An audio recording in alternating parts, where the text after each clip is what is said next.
But let you mess around and be late or cancel that appointment. They want to charge you. Like my time is valuable like yours. We don't like to wait is all I'm saying. Come on, it's all right to admit it. We don't like to wait. Can I tell you that Abraham, it appears that Abraham was just like us. Why do I say that? Well, for we find in Genesis chapter 17, Abraham and Sarah take it upon themselves to try to fulfill God's promise. Right. Sarah gives Abraham Hagar, her maidservant, to sleep with. Hagar would birth Ishmael. Right. Ishmael is the result of not trusting that God will fulfill His promises. And if we were to be honest with each other this morning, would we admit, or may I ask the question of you, if some of us have some Ishmaels in our lives that we're still dealing with? Because we would not wait on God and we did it ourselves. We have Ishmaels in our lives that cause us frustration because of our hurriedness. Right. We have Ishmaels in our lives that cause us a whole lot of stress because we wouldn't wait on God. We have Ishmaels in our lives that cause us many restless and sleepless nights because we took matters into our own hands instead of waiting on God. Maybe I'm just talking about myself right now. In this same chapter, the Lord renews His promise of children to Abraham, and more specifically tells Abraham that he will have a son, and he is to name the son Isaac. But Abraham doesn't quite believe. The Bible tells us he laughs, for he's nearly 100 years old and Sarah is 90. How could they possibly have children now? Abraham then begs the Lord to bless Ishmael and asks the Lord to make him the child of the promise.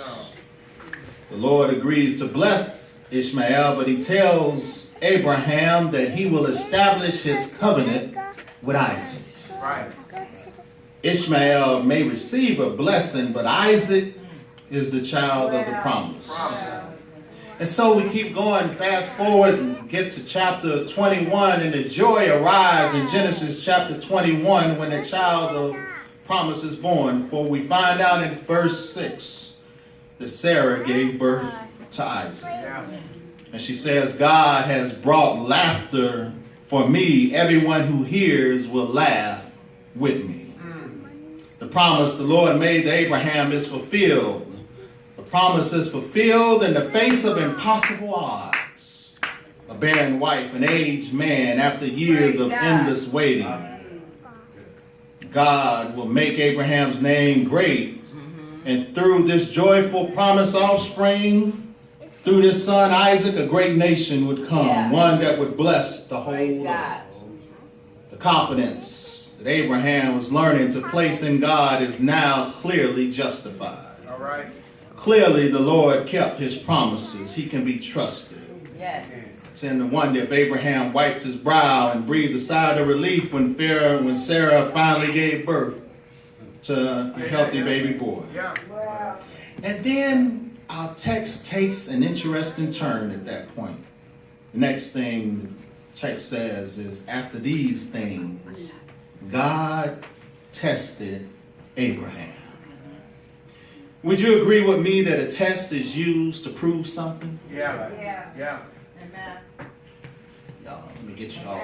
A driver's license test proves your ability to safely operate a vehicle. Right. A history test in school proves or disproves your knowledge of history. Right. A screen test for actors proves one's ability to act. All I'm telling you is that every test is meant to prove something. Right. What is this test of Abraham meant to prove? Okay. His test was meant to prove that he could trust God in every situation, that he's committed to God above all things. And can I tell someone listening to me right now that the very thing that you're going through is only a test. All right. A test to show you that no matter what you're going through, that you can trust God, watch this, not only in every situation, but you can trust him with Amen. every situation in your life. So Abraham, the Bible tells us, was being tested by God. We aren't given a reason why God was testing Abraham, but some scholars and commentary writers gave me something to consider. Remember, Abraham had waited 25 years for the birth of Isaac. Right. I can only imagine the joy he must have felt when little Isaac was born. Now, watching him grow up, I can see Abraham spending a great deal of his time and giving all of his attention to Isaac. Right, right. And sometimes, my brothers and sisters, you have to be careful when you're putting too much of your attention to someone or something other than God. Yeah. Because when you put too much attention and effort towards someone else, God just may ask you to give them up. Yeah. Wow. Yeah. My mind's eye, I can see him every morning playing with little Isaac. Played with him all day, and then at night he would spend more time with Isaac. And as I said, scholars and commentary writers submit that God saw Abraham's love turning from him to Isaac. Right. God said, I'll know what he do. I know what I'll do. He walked up one day and said to Abraham, Abraham, take thy son, the one that you love, and offer him as a burnt offering upon one of the mountains that I will show thee of. Now, before I go any farther, I need to ask someone here this morning, do you have an Isaac in your life? Do any of you have the person that has taken your heart from God? And before you answer too quickly, let me add that Isaac doesn't have to be a person. That's right. That's right. Isaac can be a thing. Isaac can be your job that you're putting before God. Isaac can be that house that you live in. Isaac can be the school that you're spending more time with than you spend with God. Whatever your Isaac is, maybe God will tell you to give it up. I can hear him saying, you shall have no other gods before me.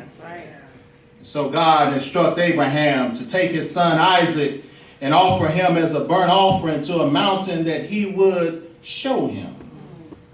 I can imagine this presented Abraham with a few problems. First of all, he couldn't discuss that with his wife Sarah. Yeah. Right. Here it is. God tells him to give up his son.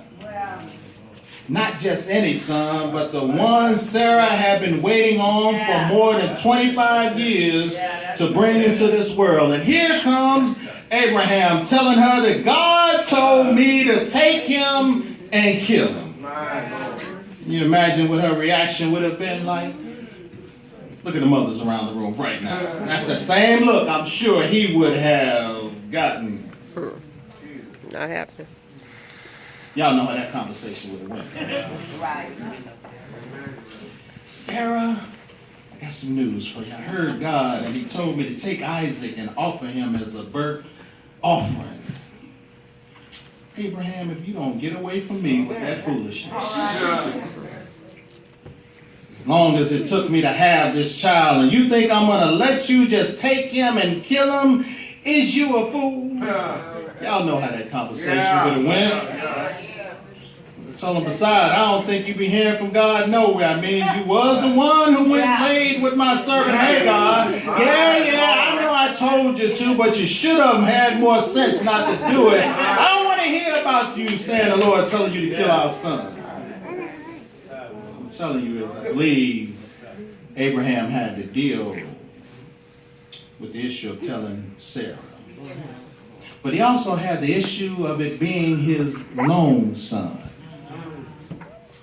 I'm still in the text, y'all, for God told him, take thy son, thy only son. Pastor Cochran, now, if you got a lot of children, it may not be hard to get rid of one. I'm saying. Get y'all off me. Y'all looking like you crazy. But if you don't have but one, it's kind of hard to part with your only child. Get y'all off of me. Okay. If you have 2 or 3 cars,